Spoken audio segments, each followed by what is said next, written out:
오늘 우리에게 주시는 하나님의 말씀 출애굽기 6장 14절에서 27절 말씀 함께 교독하도록 하겠습니다. 그들의 조상을 따라 집의 어른은 이러하니라. 이스라엘의 장자 루벤의 아들은 한옥과 발루와 헤스론과 갈미니, 이들은 루벤의 족장이요. 시몬의 아들들은 여멜과 야민과 오합과 야긴과 수알과 가나안 여인의 아들 사울이니 이들은 시몬의 가족이요. 레위의 아들들의 이름은 그들의 족보대로 이러하니 게르손과 고핫과 므라리요. 레위의 나이는 137세였으며 게르손의 아들들은 그들의 가족대로 리므니와 시므이요. 고핫의 아들들은 아므람과 이스할과 헤브론과 우시엘이요. 고핫의 나이는 133세였으며 무라리의 아들들은 마을리와 무시니 이들은 그들의 족보대로 레위의 족장이요. 아므람은 그들의 아버지의 누이 요게벳을 아내로 맞이하였고 그는 아론과 모세를 낳았으며 아므람의 나이는 137세였으며 이스라엘의 아들들은 고라와 레벡과 시그리요. 우시엘의 아들들은 미사엘과 엘사반과 시드리요. 아론은 암미나답의 딸 나손의 누이 엘사마를 아내로 맞이하였고 그는 납달 아비후와 엘라살과 이다말을 낳았으며 고라의 아들들은 아실과 엘가나와 아비아삽이니 그들은 고라 사람의 족장이요. 아론의 아들 엘라살은 부디엘의 딸 중에서 아내를 맞이하였고 그는 비느하스를 낳았으니 이는 레위 사람의 조상을 따라 가족의 어른이라. 이스라엘 자손을 그들의 군대대로 애굽 땅에서 인도하라 하신 여호와의 명령을 받은 자는 이 아론과 모세요. 함께 읽겠습니다. 애굽 왕 바로에게 이스라엘 자손을 애굽에서 내보내라 말한 사람도 이 모세와 아론이었더라. 아멘. 하나님의 말씀이었습니다. 오늘 본문은 출애굽기의 그 놀라운 아주 다이나믹한 이야기들이 기록되어져 있는 가운데 약간 지루할 것 같이 보이지만 굉장히 특별한 족보가 기록이 되어져 있습니다. 이 족보의 주인공은 누구를 설명하기 위함이냐 하면 모세와 아론을 설명하기 위함입니다. 근데 그 족보의 시작이 아브라함에게서부터 시작하지 않고 야곱에게서부터 시작합니다. 그래서 야곱의 아들들 가운데 3명의 아들과 그들의 한 3, 4대 정도의 족보 가운데 누가 소개되어지냐면 모세와 아론이 소개되어지고 이제 이 출애굽기가 기록이 되어졌다라고 예측되어지는 이 모세오경의 기록 연대 오늘까지 기록되어진 그 족보가 되겠습니다. 여기서 하나님의 목적이 분명한데 이 모세오경이 기록이 되어지는 그 시기까지의 족보를 왜 야곱에서부터 모세와 모세의 그 다음 후세 아들대와 그 조카들까지의 그 족보를 기록했냐 하면 하나님이 애굽에 들어가게 인도하였던 그 이스라엘 야곱의 시기부터 지금까지의 시간을 하나님이 약속하신 대로 어떻게 하나님의 사람들을 준비시켰는가를 보여주기 위함이고 그 증인이 그 증거가 그 가장 명백한 주인공이 모세입니다.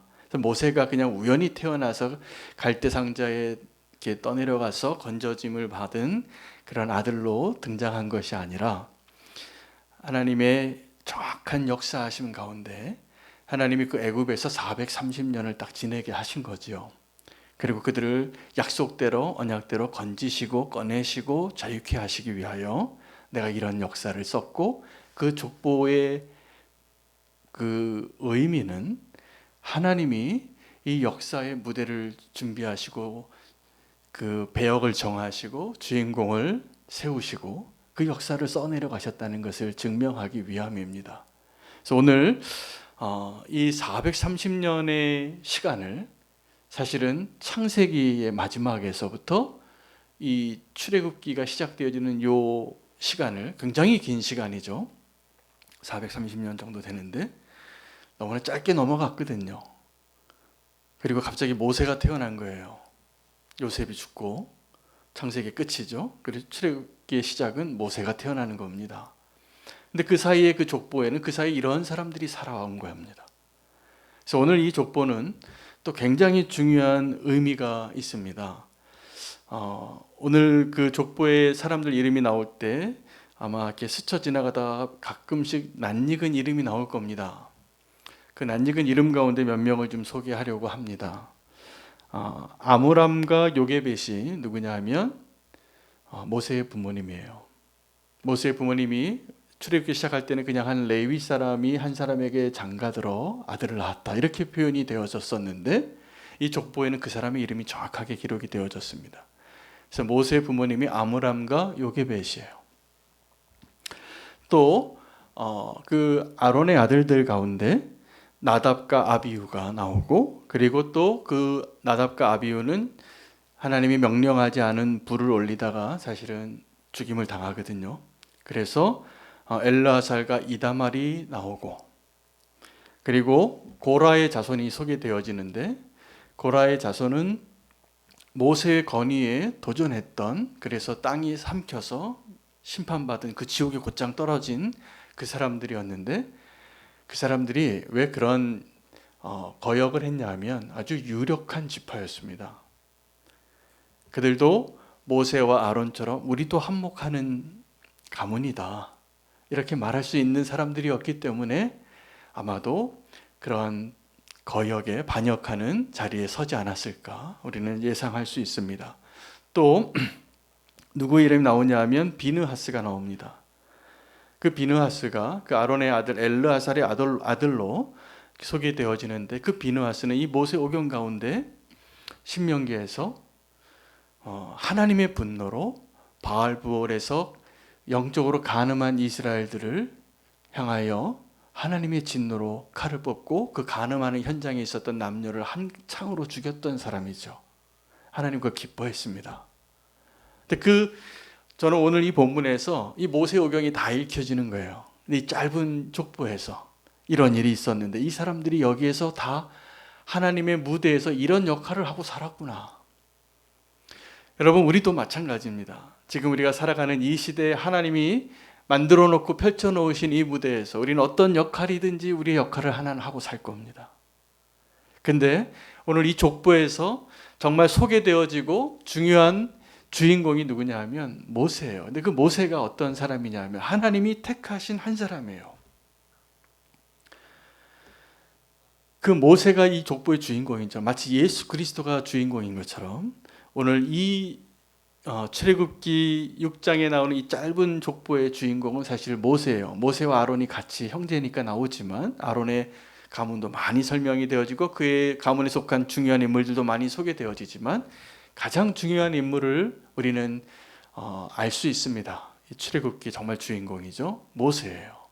근데 이 모세가 그 한 사람의 충성으로, 한 사람의 온전한 순종으로 오합지졸과 같은 그 60만 명의 이스라엘을 출애굽하여 나가는데 하나님이 오늘 본문에 뭐라고 기록을 하고 있냐면 26절에 이스라엘 자손을 그들의 군대대로 애굽 땅에서 인도하신 하나님이라고 소개해요. 그들이 군대라는 겁니다. 군대같이 나온 거예요. 그래서 그 하나님의 놀라운 이 위대한 군대가 가능하게 되어진 것은 누구 때문이라고 생각하십니까? 한 사람 때문이에요. 그 한 사람 모세의 온전한 순종과 그 모세에게 명령하셔서 그 일이 이루어질 수 있도록 이루신 하나님 때문이죠. 하나님께서 누구에게 명령하셨냐 하면 모세에게 명령합니다. 근데 모세가 계속 나는 못한다고 하니까, 나 말 못한다 그러니까 그럼 말 잘하는 네 형이 너 대신 바로 앞에 서게 해주겠다. 그런데 너는 너희 형 아론에게 하나님 같은 존재가 되리라. 하나님은 누구에게만 말씀하셨냐 하면 모세에게 말씀하시고, 모세는 아론에게 말하고, 아론이 바로에게 말하고. 근데 하나님이 정말 누구에게 말하고 싶었냐 하면 이 세상을 향하여, 그리고 이스라엘 장로들을 향하여, 이스라엘 백성들을 향하여 너희가 누구인지 아느냐? 너희가 언약의 백성이고 내가 너에게 언약했던 대로 이제 너희를 출애굽하게 하리라. 이 말을 명령하신 거예요. 딱 한 사람에게. 딱 한 사람에게. 모세에게. 그래서 그 모세가 그 명령을 받고 이 너무나 내가 생각하기에는 불가능해 보이는 이 일을 감당케 되기 위하여 이제 순종하는 자가 됩니다. 이때 모세가 하나님께 순종했기 때문에 진짜 여기 군대라고 이야기하지만 군대 같지 않은 오합지졸과 같은 그 수많은 사람들을 이끌어내고 정말 출애굽하게 된 것입니다. 이렇게 막 물이 흘러옵니다. 홍해 바다가 이렇게 됐는데, 네, 죄송합니다. 계속 말씀에 집중해 주세요. 네. 자, 근데 우리가 그 한 사람의 그 순종이 한 사람이 얼마나 중요한가를 아는 것이 참 중요합니다. 그래서 하나님께서 그 한 사람에게 명령하셔서, 네, 감사합니다. 한 사람에게 명령하셔서 그 한 사람을 통하여서 하나님이 군대와 같이 하나님의 목적을 이루시는데, 하나님이 그 여러 사람이 있는 그 60만 명이 다 모였을 때 그 사람들에게 다 말하지 않아요. 이게 하나님의 방식입니다. 한 사람에게 말해서 그 한 사람이 그 명령을 받고 그것에 대한 확신을 가지고 자기의 사명을 가지고 그 일을 전하는 자가 되어지는 것을 통해서 하나님께서 60만 명에게 이야기하는 것과 동일해지고 이 세상을 상징하는 애굽의 바로에게 명령하는 것과 동일한 역사를 이루시는 하나님이신데, 그 시작과 그 승패가 누구에게 달려있냐면 그 한 사람에게 달려있습니다. 우리는 나 한 사람의 의미와 나 한 사람의 순종이 얼마나 중요한지를 잘 모르고 살아갑니다. 그래서 여러 사람이 이렇게 있으면 좀 그냥 묻혀가고 싶어 해요. 다 그렇진 않지만 좀 큰 교회 가기를 원하시는 분들 중에서 이런 동기가 있습니다. 내가 그냥 주님 앞에 신앙생활을 하는데 그냥 있는 둥 없는 둥 그냥 많은 사람들 앞에서 그냥 나 혼자 구석에서 예배 드리고 가야지, 이렇게 생각하시는 분들이 꽤 있어요.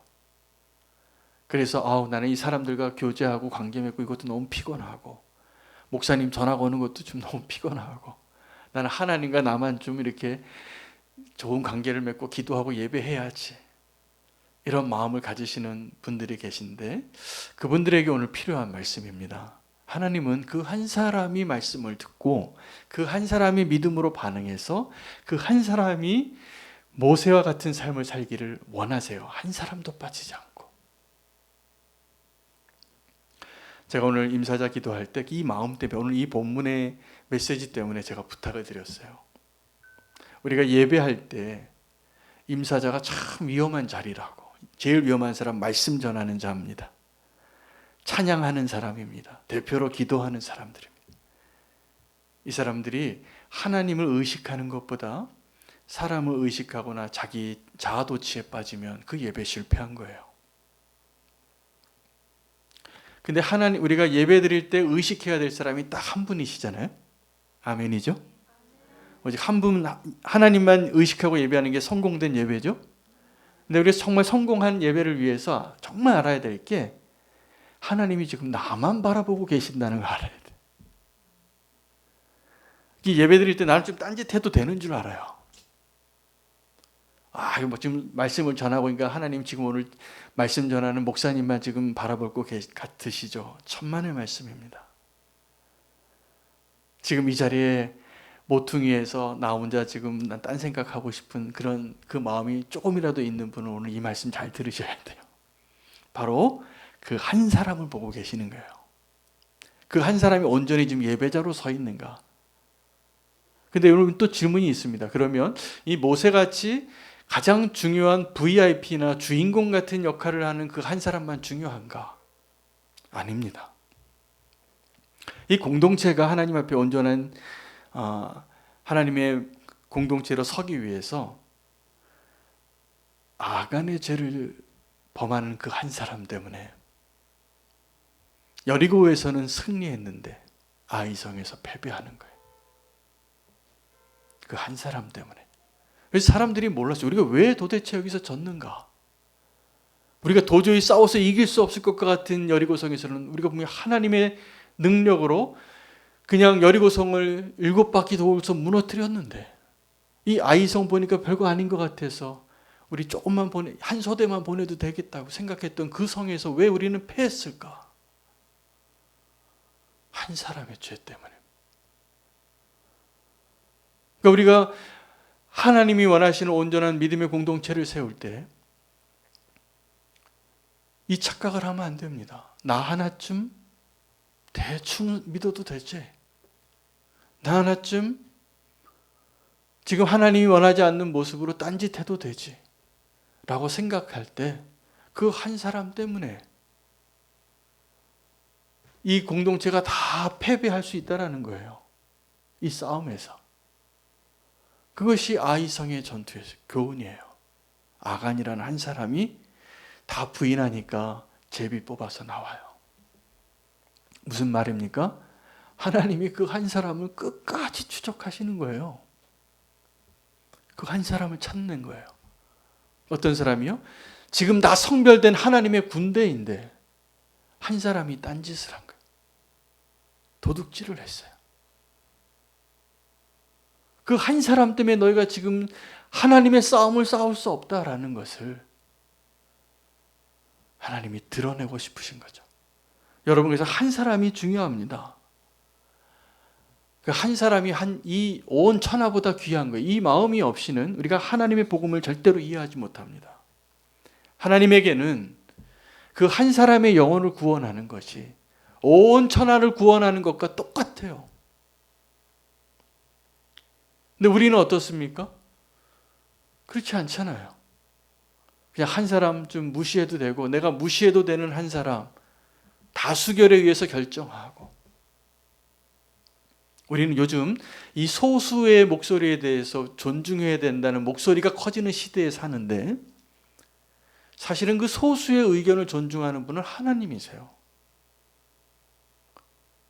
근데 우리 소수의 의견을 존중해야 한다고 말하면서 사실은 우리가 어떤 그 소외되어지고 무시당하고 존중받지 못하는 어떤 소수의 권한의 권리에 대해서는 그렇게 우리가 막 흥분하면서 이야기하는데, 내가 그 한 사람으로서의 내가 지켜내야 할 그 책임과 의무와 그 하나님 우리에게 요구하시는 것들을 지켜내야 하는 것에 대해서는 별로 중요하게 생각하지 않는 것 같아요.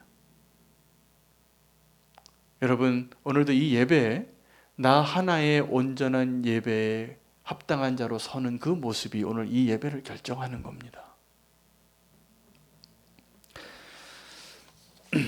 자, 그 한 사람 가운데 오늘 사실은 이제 다시 본문으로 돌아와서 말씀을 드리면 모세와 같은 자가 되기를 하나님은 원하십니다. 그 한 사람이 온전해지는 것. 사실은 하나님께서 아브라함 때부터 그 믿음의 족장들의 이야기, 창세기의 그 믿음의 족보에서 왜 그렇게 한 사람을 그렇게 오랫동안 다루셨는가? 그 한 사람이 온전히 믿음으로 서지 못하면 그 이후에 그 아브라함으로부터 시작되어지는 모든 믿음의 사람들이 가야 할 그 길이 실패하기 때문입니다. 그래서 아브라함에게 온전한 믿음으로 사는 삶을 말씀해 주시고 명령하시고 경험하고 체험해서 정말 믿음의 사람 한 사람이 탄생되어지기를 오래 기다리신 거예요. 그렇게 아브라함이 믿음의 사람이 된 겁니다. 그 아브라함이 있었기에 이삭이 있었고, 그리고 이삭의 인생 가운데도 하나님이 계속 오래 기다리게 하신 거예요. 그 한 사람이 있었기에 이제 야곱이 있는 거예요. 그리고 그 야곱이 온전히 하나님의 믿음의 사람으로 섰기 때문에 이제 그 12지파가 애굽에 들어가서 이 위대한 민족이 시작이 되어지는데 다시 한 사람을 불러서 그들을 건져내시는 것입니다. 그 한 사람이 대부분 리더의 자리에 설 때가 있습니다. 여러분, 우리가 지도자들을 위해서 기도할 필요가 있습니다. 원수가 우리와 지금 영적인 전쟁을 벌이고 있는 하나님을 대적한 세력들도 누구를 공격해야 이 싸움에 이기는지를 압니다. 누굴까요? 지도자예요. 그 지도자를 향한 영적인 공격이 너무나 치열하기 때문에 정말 우리가 기도해 드려야 합니다. 여러분, 우리나라 대통령을 누가 세우셨습니까? 하나님이 세우셨어요. 근데 하나님이 세우신 것을 우리가 인정해야 합니다. 우리가 민주주의 국가이기 때문에 우리가 투표해서 뽑은 것 같지만 천만에요. 하나님이 허락하지 않으시면 그 자리에 아무나 세워지는 게 아니거든요. 그럼 우리가 해야 할 일이 뭘까요? 하나님이 세우신 그 지도자를 위해서 그분의 연약함과 장점과 뭐 그런 걸 다 떠나서 우리가 해야 할 일은 기도하는 일이에요. 근데 우리가 정말 기도를 할 때 정말 주님이 오늘 이 본문으로 리더의 자리가 어떤 것인가를 알고 기도해 주시기를 바랍니다. 중보가 필요합니다. 앞장서는 자기 때문에 그렇습니다.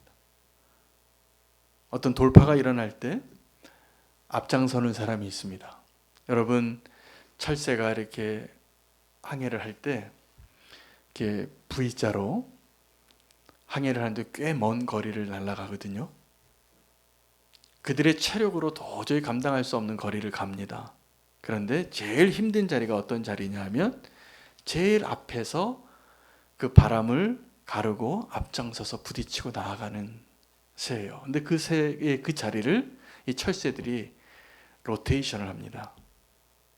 그 자리가 정말 힘든 자리이기 때문에. 그 다음에는 그냥 대열을 따라서 같이 날개를 펴기만 해도 이 군열을 따라서 쭉 이동이 가능한 거죠. 이게 군대의 모습이에요. 그 앞장서는 한 사람이 너무나 중요해요. 여러분, 리더가 되는 두 가지 방법이 있는데 하나는 맨 앞에 서는 것이고 또 하나는 맨 뒤에 서는 겁니다. 이 두 가지 리더의 자리를 꼭 기억하시기 바랍니다. 그래서 어려운 전쟁이 시작이 되어지면 진짜 리더는 앞장서는 사람이에요. 두려워하는 병사들에게 나를 따르라고. 그리고 총알이 막 날아오는 그 전투지에 먼저 돌격 앞으로 하면서 자기 부하를 등 떠밀어 내보내는 게 아니라 돌격 앞으로 하고 자기가 나가는 사람이 리더입니다. 그리고 맨 마지막에 그 위험한 땅을 떠나는 게 리더예요. 배가 침몰할 때 진짜 리더는 그 배의 선장입니다. 선장은 절대로 자기가 먼저 구명정 타지 않습니다. 그게 진짜 선장이에요. 배와 함께 운명을 같이 하는 한이 있어도 맨 마지막에 그 가라앉는 배의 자리를 지키는 것. 그게 리더의 자리예요. 그러니까 리더 너무 되고 싶어 하지 마세요. 이게 힘든 자리예요. 근데 그 리더를 위해서 우리가 그 리더를 위해서 기도해야 될 이유가 있는 것이 그 리더가 정말 중요한 사람이기 때문에 그래요. 때로는 하나님이 연약한 사람을 리더로 세우기도 합니다. 그래도 하나님이 그 사람을 리더로 세웠다면 우리가 그를 존중해야 하고 인정할 근거가 있다면 하나님 때문이에요. 우리가 그 세워진 리더를 인정하지 않는 것은 하나님이 인정하지 않는 거예요. 어떻게는. 그래서 정말 그 리더를 위해서 기도할 수 있는 자가 되기를 원합니다. 또 하나의 진정한 리더의 모습은 제자가 되는 겁니다. 모든 그리스도인들은 예수님을 따라가는 제자인데 가장 강력한 리더십은 그 사람이 잘 따르는 사람인가에 달려 있어요. 좀 이런 사람들이 많이 나타납니다. 난세 영웅들이 많이 나타나기도 하지만 그냥 자기 소견에 오른 대로 자기가 맞다고 그냥 너무나 주관적인 이야기를 이야기하면서 나를 따르라고 이야기하는 사람이 많아요. 근데 진짜 리더는 내가 따라야 할 사람에 대해서 충성된 자입니다. 잘 따르는 사람이에요. 내가 누군가를 잘 따르고 있는가? 여러분, 어떤 리더가 좋은 리더인가 보시려면 그 사람이 지금 자기가 따라야 할 사람을 잘 따르고 있는가를 보시기 바랍니다. 그렇지 않으면 이건 다 구테타예요. 다 반역하는 거예요.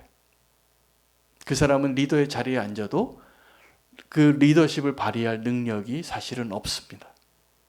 꼭 그렇게 돼요. 또 다른 사람에게 또 제거를 당해요.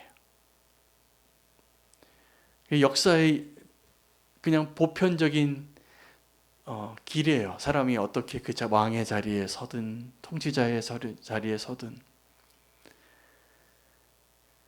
한 사람이 이렇게 중요합니다. 한 사람 그 모세의 이야기와 우리가 또 하나 또 오늘 주목해야 될 것은 하나님이 그 이스라엘을 향하여 군대라고 말했다는 데 있습니다. 군인은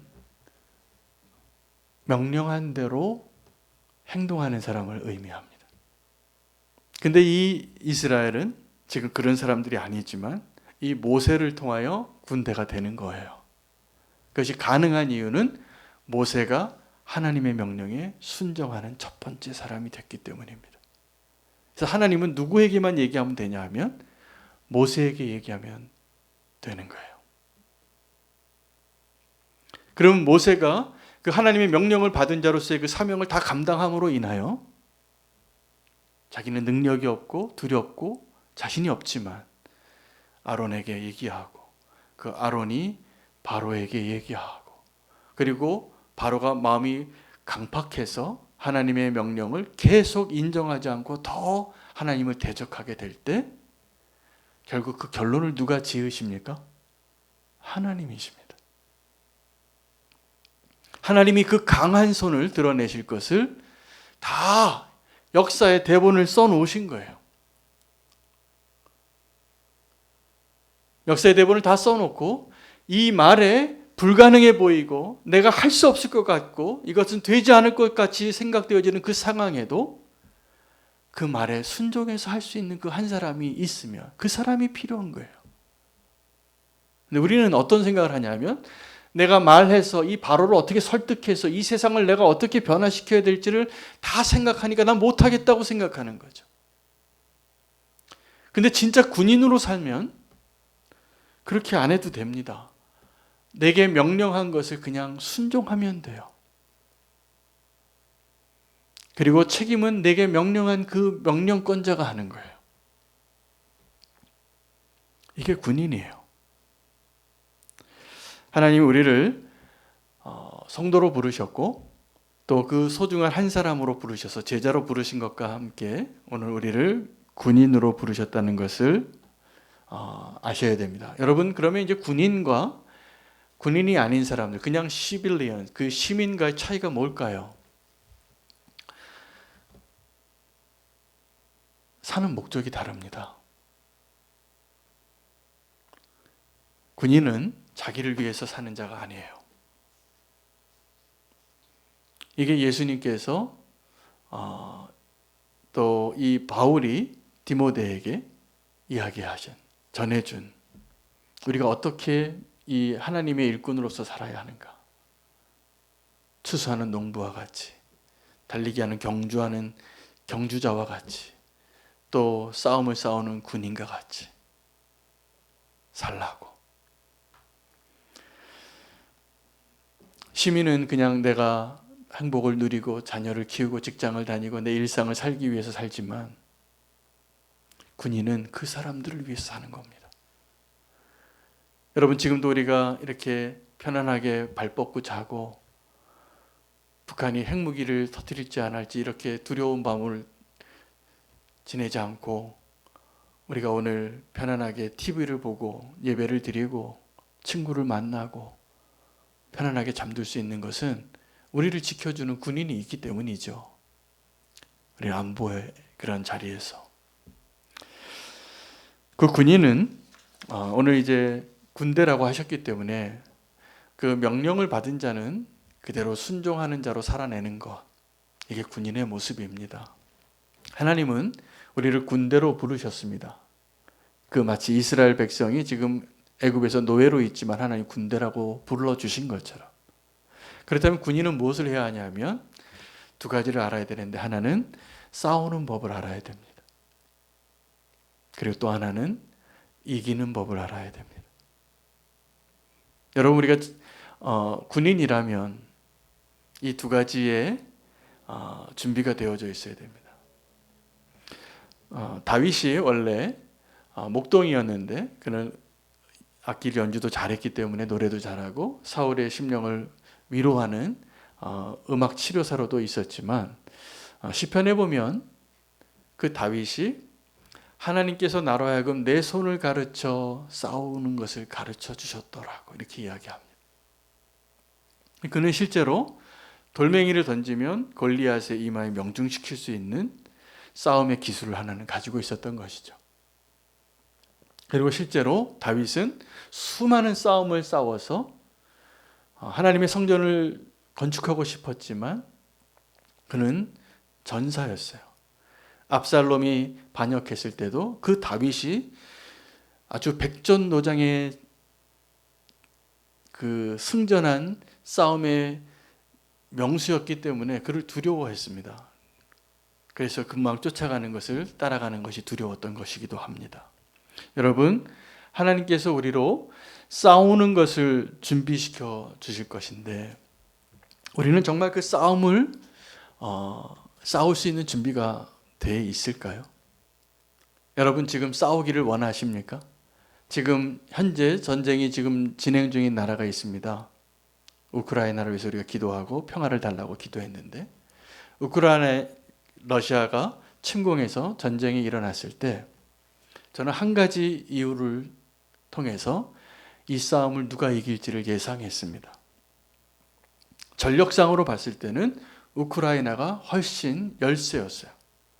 그 사이에 하나님의 간섭과 여러 가지 국제적인 정세가 다 개입이 돼서 여태까지 전쟁을 하고 있는데 놀라운 기적과 같은 일들이 일어나고 있는데, 가장 기초가 되는 것은 우크라이나 국민들이 자국 땅에서 전쟁이 일어났는데, 제가 기사를 보니까 저는 기도 제목을 찾으려고 세계면을 자주 봅니다. 뉴스에.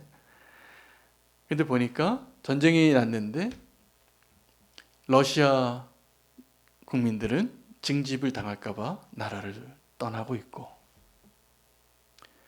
우크라이나 국민들은 자기 나라의 가족을 지키기 위해서 외국에서 들어오고 있더라고요. 누가 이길까요? 네. 싸움의 명분이 없어서 도망치는 그 나라 못 이깁니다. 아무리 무기가 많아도. 여러분, 우리가 왜 싸우는지를 알아야 돼요. 지금도 그 싸움을 피해서 나 혼자 살기 위해서 도망치는 그 군대 가지고는 절대로 못 이깁니다. 아무리 무기가 많아도. 러시아는 금방 끝낼 줄 알았어요. 근데 몇 가지 치명적인 이길 수 없는 이유들을 가지고 있었어요. 더 전력이 강했음에도 불구하고 명분이 없고, 일단은. 그리고 그 국민들이 이 싸움의 이유를 몰라요. 싸우고 싶지 않은 거죠. 그리고 그 명분이 없는 그 싸움은 정말 전쟁이 일어날 때 어떤 국민은 도망가고 어떤 국민은 목숨을 내놓고 들어오는 거예요. 자, 이게 싸우는 법을 하나님께서 우리에게 가르쳐 주시는데, 진짜 목적은 이기기 위해서입니다. 제가 성도님들 가운데 진짜 이렇게 막 멱살을 잡고 주먹을 휘두르고 칼을 뽑아서 싸우는 싸움이 아니라 영적인 전쟁을 싸우는 분들을 많이 알아요. 지금도 우리가 다 싸움을 싸우고 있고, 저도 지금 오늘도 그 싸움 싸우고 지금 말씀 전합니다. 사실은 수도 없이. 그런데 중요한 것은 우리가 그 싸움에서 이길 수 있는가예요. 많은 성도님들이 그 싸움을 싸우는데 별로 이겨본 적이 없는 것 같아요. 그 싸운대요. 싸우고 있어요. 근데 맨날 주님 도와주세요. 패배자의 모습으로 서 있을 때가 많습니다. 싸우는 법과 함께 오늘 이기는 법을 꼭 배우시기를 바랍니다. 하나님 우리를 군대로 부르셨기 때문입니다. 어떤 군대도 자기 목숨이 두려우면 이길 수 없습니다. 전쟁터는 목숨을 놓고 서 있는 그 자리예요. 여러분, 우리가 그 믿음의 싸움에서, 영적인 싸움에서 이기지 못하는 이유가 뭐냐 하면 살고 싶어서예요. 나 살고 싶어서 내가 배반하지 말아야 할 사람을 배반하더라고요. 나 살고 싶어서 그 많은 은혜를 얻고도 반역자가 되는 거예요. 여러분, 정말 그 싸움에서 이기는 법은 다른 것이 아니라 진짜 대적이 어디 있는지를 알고 나를 살기 위해서 사는 것이 아니라 나를 부인하고 예수님을 닮아가고 세상을 닮아가는 것이 아니라 하나님이 원하시는 거룩함을 위하여 살고 믿음을 위하여 살기로 결단을 한번 해보시기 바랍니다. 근데 그 수많은 싸움 가운데 항상 보면 고민하고 갈등하고 결론이 비슷해요. 그래서 하나님은 저와 여러분을 어떻게 인도하시냐 하면 아주 작은 일에 순종하는 것, 아주 작은 일에 믿음을 사용해 보는 것을 통해서 우리로 하여금 그 싸움에 준비된 자로 우리를 만들어 가고 계십니다. 지금도 우리는 연약함 가운데 있어서 그 실패와 좌절을 계속 경험하실지도 모르겠어요. 괜찮아요. 근데 우리는 물에 빠진 베드로가 믿음으로 한번 발을 내디뎌 봤다가 허우적거리다 보니까 이제 그 다음부터는 절대로 물 근처를 안 가는 그리스도인이 많아요.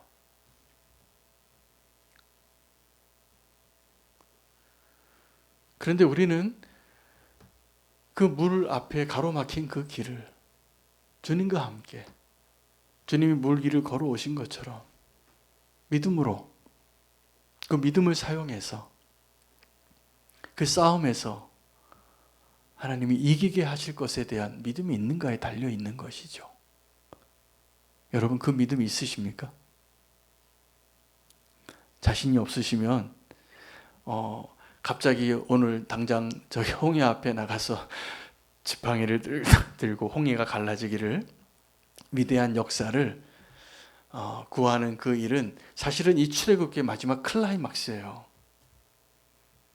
하나님께서 모세도 준비시키시고 바로도 더욱 완악하게 하고 마지막에 어쩔 수 없이 하나님의 그 맏아들이 죽은 그 재앙으로 인해서 굴복했다가 한 번 더 이렇게 반역하는 그때 하나님 심판하시려고 정말 그 위대한 믿음의 승리를 보고 우리가 오늘 왜 우리에게는 홍해가 안 갈라지는가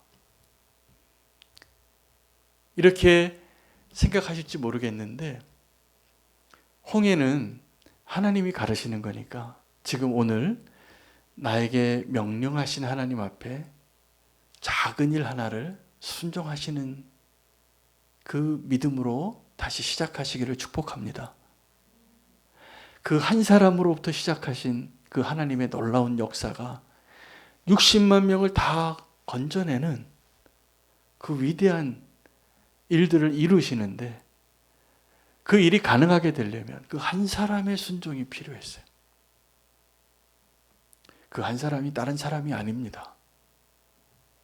하나님이 택하시고 계획하시고 부르시고 지금 기대하시는 그 한 사람이 오늘 이 자리에 그 한 사람이십니다.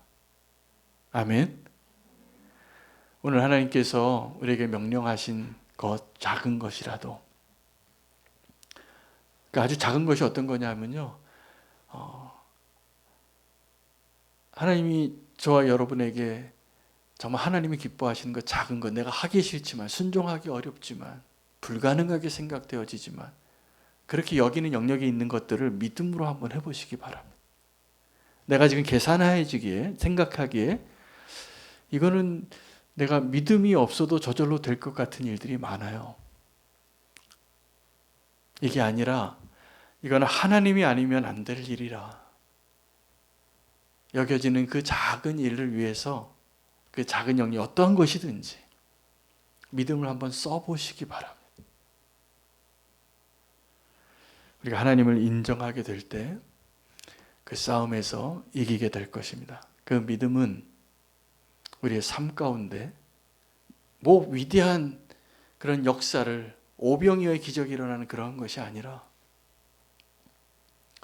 내 마음의 중심에서 정말 하나님이 살아계시고 하나님 나와 함께 하시고 하나님이 전능하신 분인 것을 믿고 염려하거나 두려워하지 아니하고 그 싸움 가운데 믿음으로 순종할 수 있는 그 작은 순종의 행위 하나가 위대한 역사의 시작이라 믿습니다.